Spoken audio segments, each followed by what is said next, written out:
مرحبا بكم.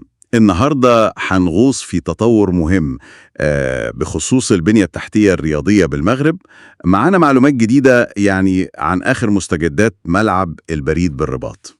أهلاً بك. فعلاً المعلومات اللي وصلتنا بتركز على التقدم السريع في الأشغال هناك. بالظبط، المصدر بيرسم صورة واضحة للسرعة دي وإزاي ملامح الملعب النهائية بدأت تظهر. صحيح، بيوضح جوانب محددة جداً بتبرز التقدم ده، خصوصاً في الهيكل الرئيسي للملعب والاستعدادات الجارية. طيب خلينا ندخل في التفاصيل. المعلومات بتقول إن عملية تثقيف الملعب شغالة دلوقتي وبقوة، تحديداً في 3 جهات معينة: الجهتين اللي ورا المرمى والجهة المقابلة للمنصة الشرفية. مم. وطبعاً الخطوة دي بتلعب دور كبير في إننا نشوف الشكل النهائي للملعب. تمام، والتثقيف ده بيجي بعد نقطة مهمة جداً برضو المصدر ذكرها، وهي إنه بناء المدرجات اكتمل بالكامل.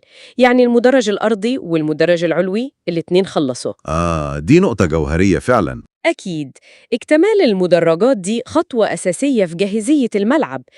البنية الأساسية اللي هتستقبل الجماهير خلاص هيكلياً جاهزة، وده بيمهد بقى للمراحل اللي جاية، التشطيبات والتجهيزات وكده.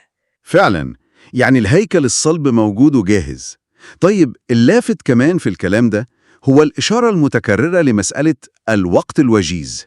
العبارة دي بتتكرر وده بيخلي الواحد يسأل إيه المغزى؟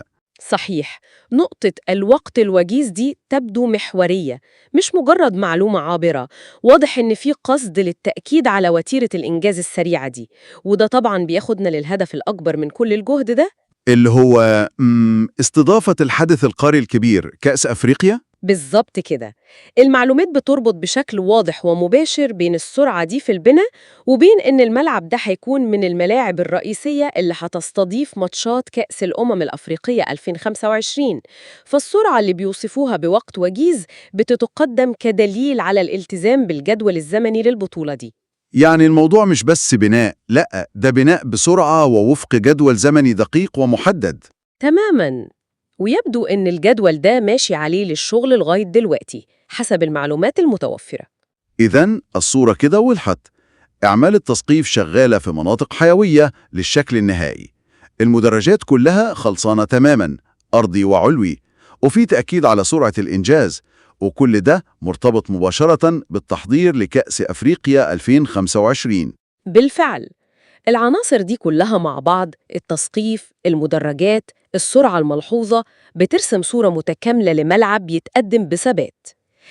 ماشي في طريقه للجاهزية عشان يستضيف حدث رياضي بالحجم ده. كل تفصيلة تبدو جزء من خطة سريعة لتحقيق الهدف. طيب قبل ما نختم، إيه ممكن نستخلصه كفكرة أخيرة من المعلومات دي عن ملعب الرباط؟ أعتقد الفكرة اللي بتستحق نتأمل فيها شوية واللي جاية مباشرة من الكلام عن الإنجاز في وقت وجيز هي إزاي التجربة دي بالسرعة الموصوفة دي ممكن تعكس قدرة على تنفيذ مشاريع بنية تحتية ضخمة ومعقدة زي دي، بالذات لما يكون في استحقاقات دولية. التقرير بيركز على سرعة الإنجاز كعنصر إيجابي، وده بيطرح سؤال: إيه الدروس المستفادة من التجربة دي زي ما اتقالت وتأثيرها المحتمل على المشاريع الكبيرة الجاية في البلد؟ سؤال مهم فعلا للتفكير.